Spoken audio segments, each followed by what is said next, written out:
बिस्मिल्लाहिर्रहमानिर्रहीम। अस्सलाम वालेकुम वरहमतुल्लाहि वबरकातुहू। नाज़रीन, आइए दीन सीखें। अय्याम तशरीक और तकबीरात तशरीक, आज के क्लिप में हम इसका तज़किरा करेंगे। तकबीरात तशरीक क्या है, इसके अल्फाज क्या हैं, इसकी शरई हैसियत क्या है और इसके चंद बुनियादी मसाइल क्या हैं, आज के क्लिप में आपके साथ शेयर किए जाएंगे। नाज़रीन इकराम, तकबीरात तशरीक का जो शरई दर्जा है वो है वाजिब। ये हर मर्द औरत पर, चाहे वो मुसाफिर है चाहे वो मुकीम है, हर बालिग मुसलमान मर्द औरत पर 9वीं ज़िलहज की फ़जर से लेकर 13वीं ज़िलहज की असर की नमाज तक एक मरतबा मर्द के लिए बुलंद आवाज़ में कहना और औरत के लिए आहिस्ता आवाज़ में कहना वाजिब है। यहाँ ये मैं बताता चलूँ कि यहाँ औरतों में ये कोताही होती है।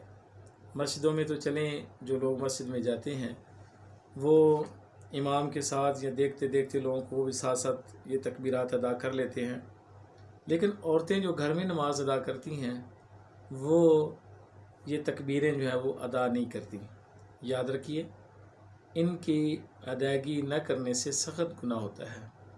लिहाजा जो अब आप ये वीडियो देखें, इस वीडियो के देखने के बाद जहाँ पर आप इसको शेयर करेंगे वहीं पे आप ये मसला घर की औरतों को भी बताएं कि वो इन अय्याम में ये कहें हर फ़र्ज़ नमाज के बाद अल्लाहु अकबर ला इलाहा इल्लल्लाह वल्लाहु अकबर वलिल्लाहिल हम्द। ये जुमले हैं, अल्फाज हैं जो तकबीरात तशरीक के हैं। याद रखिए, ये आपने जो मर्द हज़रात हैं वो जुमे की नमाज के बाद अगर इन अय्याम में जुमा आ जाए या फिर इन जो है वो ईद की नमाज है, इसके अलावा वितर हैं, सुनते हैं, नवाफल हैं, किसी और नमाज के बाद इसको नहीं पढ़ना।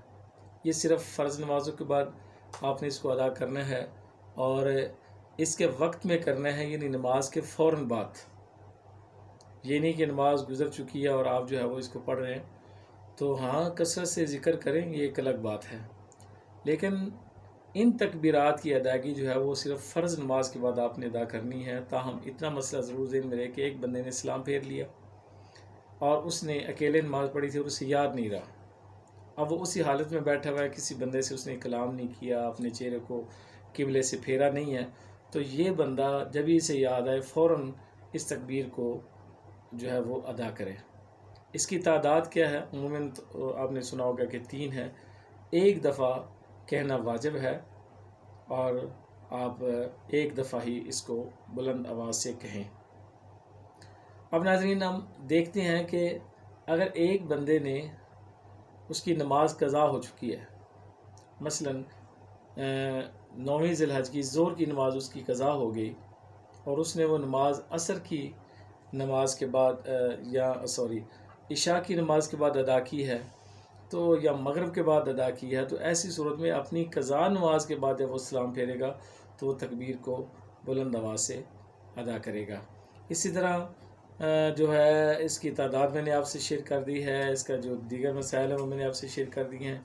याद रखिए कि जहाँ पर इस माह मुक़द्दसा में अल्लाह ताला ने और बहुत सी इबादात इस उम्मत मुस्लिमा पर लाजिम की हैं और लोग बहुत सी इबादत के ज़रिए अल्लाह का कुर्ब हासिल करते हैं, वहीं पर कौली इबादत में ये जुमले अक्सीर का काम करते हैं।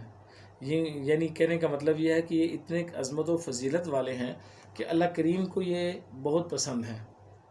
इन अय्याम में जो ज़ुबान से निकलने वाले जुमले हैं, उन जुमलों में जो सबसे ज़्यादा जुमले अल्लाह करीम को प्यारे हैं वो हैं अल्लाहु अकबर ला इलाहा इल्लल्लाह वल्लाहु अकबर वलिल्लाहिल हम्द। یہ ایام تشریق کے چند مسائل جو ہیں وہ میں نے آپ کے سامنے شیئر کی ہیں۔ یہاں پر جو میں نے عرض کیا کہ گھروں میں کوتاہی ہوتی ہے کہ عورتیں اس کی ادائیگی نہیں کرتی، یاد رکھیے جس طرح مردوں پر لازم ہے اسی طرح عورتوں پر بھی اس کی ادائیگی لازم ہے۔ چونکہ عورتیں گھر میں اپنی نماز ادا کر لیں تو ایک دفعہ آہستہ سے وہ کہیں اللہ اکبر، اللہ اکبر، لا الہ الا اللہ واللہ اکبر، اللہ اکبر وللہ الحمد۔ ناظرین نے گزارش کروں گا کہ ہم ان شارٹ کلپس میں آپ کے لیے بر وقت بر موقع جو ہے وہ مسائل آپ تک پہنچانے کے لیے یہ کلپ ہم اپلوڈ کرتے ہیں۔ تو آپ سے گزارش کروں گا کہ آپ برائے مہربانی ان کو زیادہ سے زیادہ شیئر کریں اور ہمارے چینل کو بھی ضرور سبسکرائب کریں تاکہ زیادہ سے زیادہ لوگوں تک دین کی بات جو ہے وہ پہنچ سکے۔ السلام علیکم ورحمۃ اللہ وبرکاتہ۔